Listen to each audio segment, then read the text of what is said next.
Hello guys sa mga nakikinig ng Easy Rock. My name is Denin C and I am a singer-songwriter under Off the Record and Soul Music Philippines. I'm promoting my current single entitled Charotera para sa mga kinarot pero chinarot lang.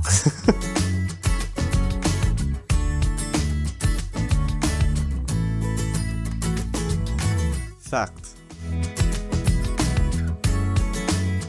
Ngayon, indoor. Pagoda eh. Pagoda. Kasi minsan, overwork. Minsan gusto ko lang being lazy at home.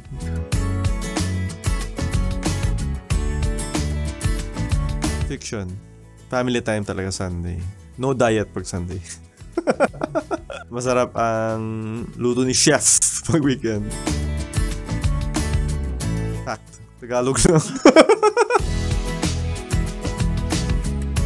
She's out of my league. Ano lang talaga ako. Very simple person tapos siya very nilalagay sa pedestal.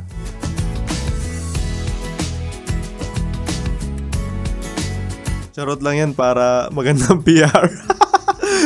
Hindi the song kasi na-experience naman yan halos ang lahat. So I won't deny it.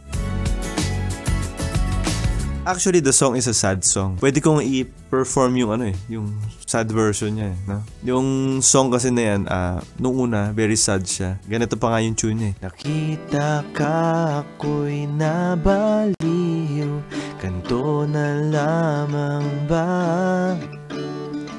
Ika'y langit, ako'y ulap sa paligid, pangarap ka na lamang ba? Very sad siya.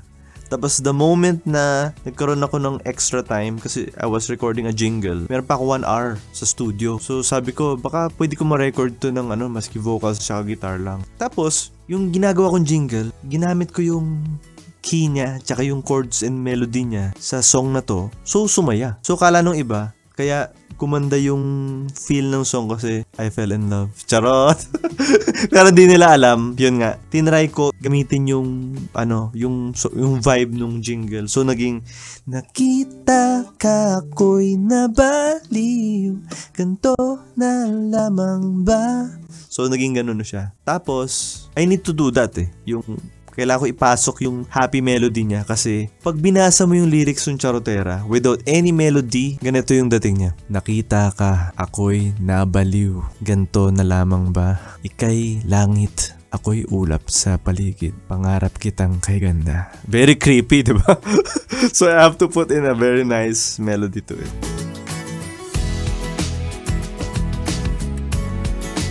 Actually, I'm a very, very quiet and serious person. Charot.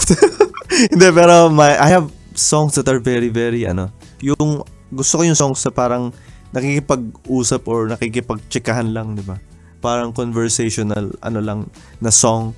Pero, meron ako mga upcoming song na, siya, na very deep, tsaka very hugot, very, talaga, very sad. Serious talaga akong tao.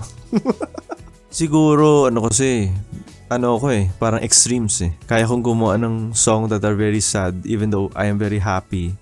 And I can do a song that's very happy even if I am very sad, parang ganun. Pero if I have to stick to one, theme, mas prefer ko na yung, yung nakapagpasaya na lang.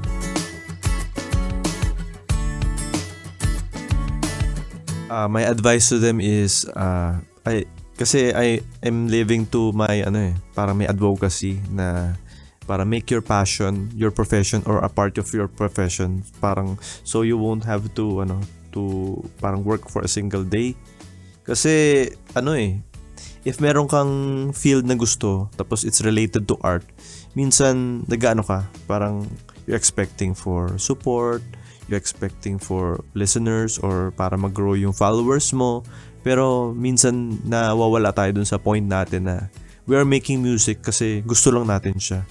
Diba? With lots of listeners or 2 or 3 listeners, talagang dapat you're doing it for yourself, for your own fulfillment and gaya kasi nung may napanood ako interview kay Sir Francis Magalona, diba? Even if sobrang puno, jam-pack yung Colosseum or pinagpa-performan niya, and even if nasa bar siya na may 2-3 tao, he gives his all sa performance. So parang ganun yung gusto ko na kahit isa lang yung audience dyan, I will give the same pag meron diyang kahit 50,000 or 500,000 audience. Pero syempre sige. There's a short performance ng Charotera. I hope you like it. Sino ka nga ba? Nais makilala. Anong pangalan mo? Tiyak kay ganda. Ganto ang sabi nila. Ubod ng sungit daw. Hindi naman pala.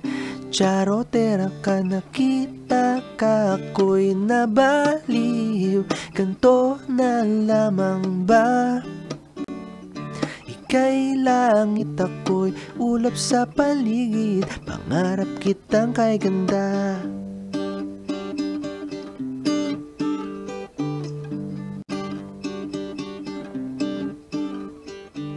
Kahit suplada ka, hindi malalayo. Lahat ng bagay ay gagawan ng paraan. Di ko na alam kung may future ba. Wala na akong pake kung walang pag-asa.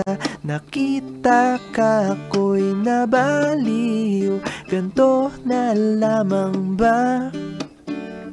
Ika'y langit, ako'y ulap sa paligid. Pangarap kitang kay ganda.